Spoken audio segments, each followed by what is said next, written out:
The Steelers just started camp today. We're finally here. And looking at this team with so many changes, there's one move that isn't getting enough attention, and it's possibly the most impactful offseason addition. I think it might be Patrick Queen. So, why is this making everyone jealous? The Steelers just shored up the linebacker spot, and now it has the possibility to be absolutely dominant. This is Sports Talk Steelers. I'm your host, Sean. And hey, we're on the ground floor of something new, looking to be your source for all things Pittsburgh Steelers. And us in the Sports Talk family, we do multiple channels. I'm primarily a Bears fan, but I think the Steelers need more love, and they're the team that I roll with in the AFC. So let's get going. So while the quarterback additions, they dominated the headlines, right? Wilson being in pole position as the number one. I know Justin Fields, and Justin Fields waiting in the wings. I'm a proponent of him being the eventual franchise quarterback for Pittsburgh. But hey, that's a whole nother story. Let's stay focused, Sean, right? Patrick Queen.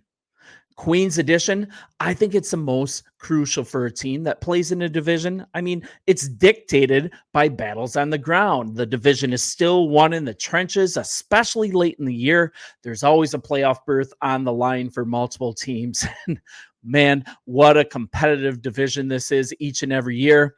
So even the offseason has been a rivalry, right? Even it's a competition for players within this division. And though it's likely a coincidence, it's fitting that only a couple hours after the Baltimore Ravens agreed to a deal with powerhouse running back Derrick Henry, they made a big addition.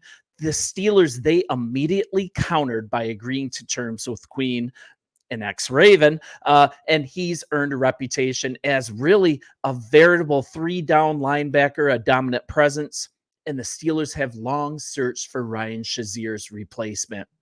They came close a year ago with the signing of Cole Holcomb, but the spots never really recovered. And true to form or luck at linebacker lately, Holcomb, he suffered a season-ending knee injury in the middle of last season.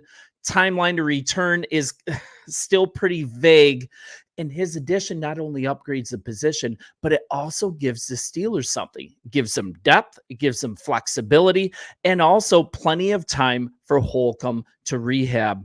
And then there's also the toughness that he brings. That's going to complement veterans like Roberts, right? He's got a solid work ethic, an edge, and rookie Peyton Wilson's explosiveness. I mean, it's just such a key addition. And he better be the top dog on this roster. The Steelers, they inked him with the expectation that he'd serve as the three-down linebacker and be an impact player on defense. He was most of that for the Ravens. But, I mean, you can argue, too, and keep watch of this, his play really took off once they added a capable running mate for him on defense, and that's Roquan Smith.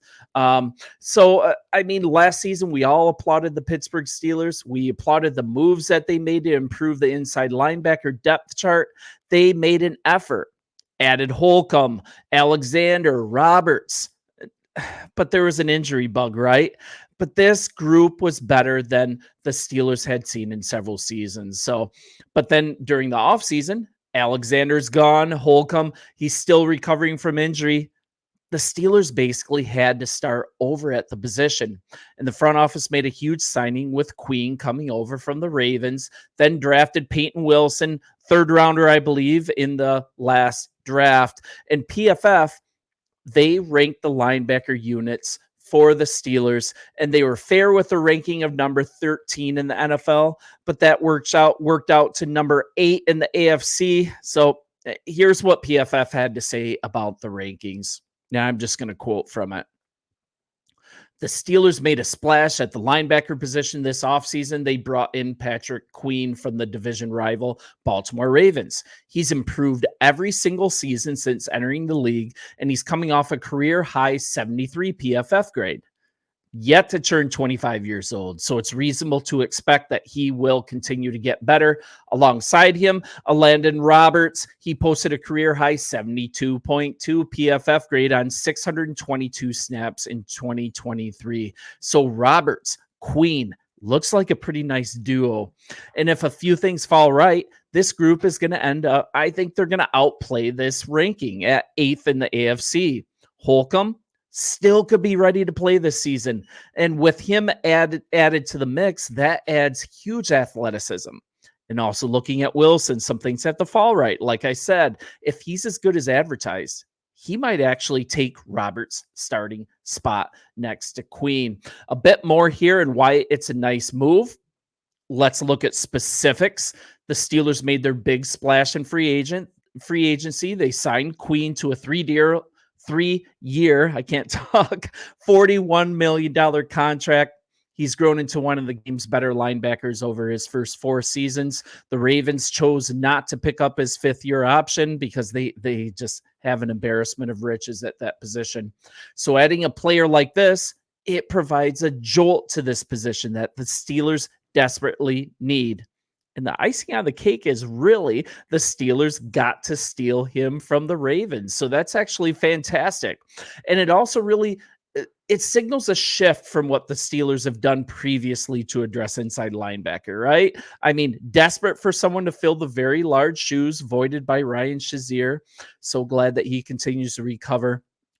I don't want to bring it up, but he suffered his injury all the way back in 2017. So it's been a minute since this position has been dominant. And DK's Pittsburgh Sports, they really have an incredibly nice way of walking us through this offseason and expectations for this upcoming year. So read this profile. I'm going to pull a lot from it here. I always want to give credit. So the Steelers have kind of had a bargain bin shopping method at this position, and it might be finally over. So outside of trading up for Bush, they added Kevin Colbert. Khan, he kind of chose to bargain shop in the past when adding to the position.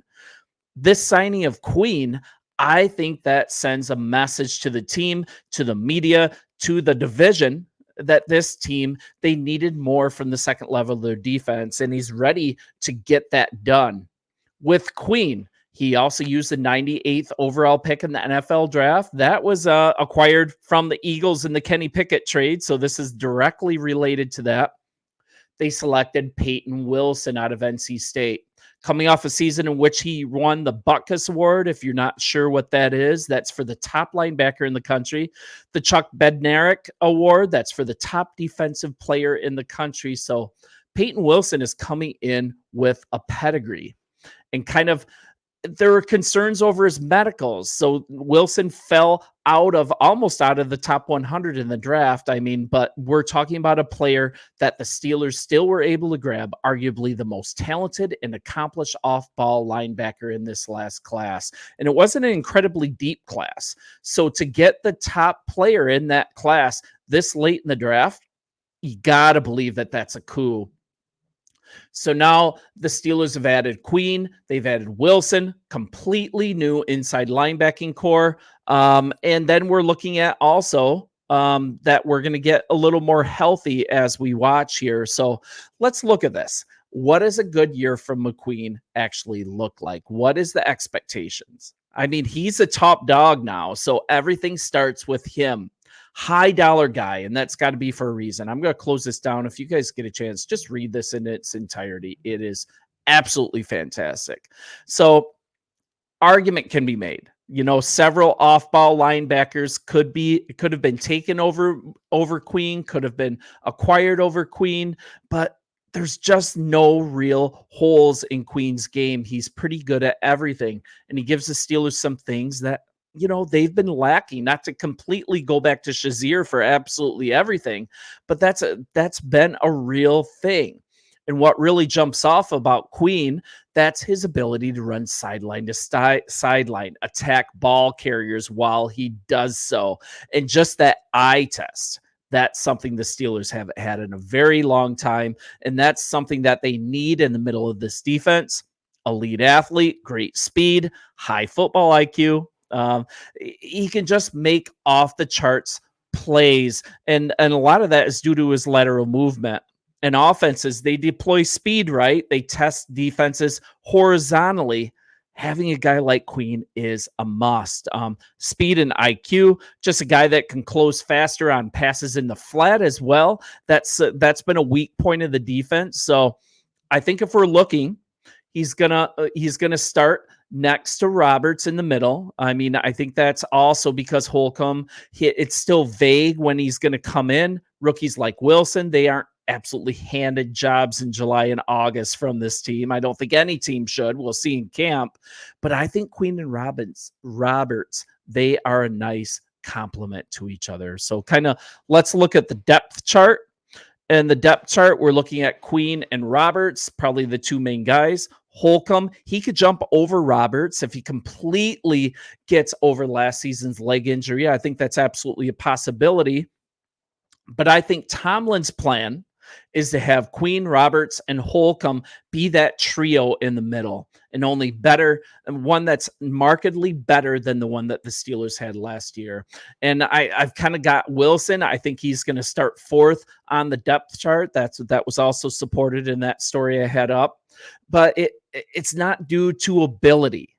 It's just they think very highly of Wilson, but I still think that Tomlin is going to stay true to his propensity to stay cautious with rookies, giving them a significant role, like giving an anointing to them. They got to earn the job. Capabilities there, but I think Wilson is going to start out a little down the depth chart, and that's something that we can start seeing if he starts climbing the chart as soon as today. And we'll see when they do the first walkthrough. But we're looking at a guy that was an absolute stud in Baltimore. The former LSU Tiger finished third in Defensive Rookie of the Year voting back in 2020, and that's finishing behind a guy like Chase Young. So his pedigree's there, his NFL performance is there. I think it hits it out of the park with this acquisition, and he is one guy to watch, and I think he might, when the dust has settled, be the most important addition on this team. You guys continue to like and subscribe. We are building up something new here. Join the family, and I'll talk to you soon. See you later.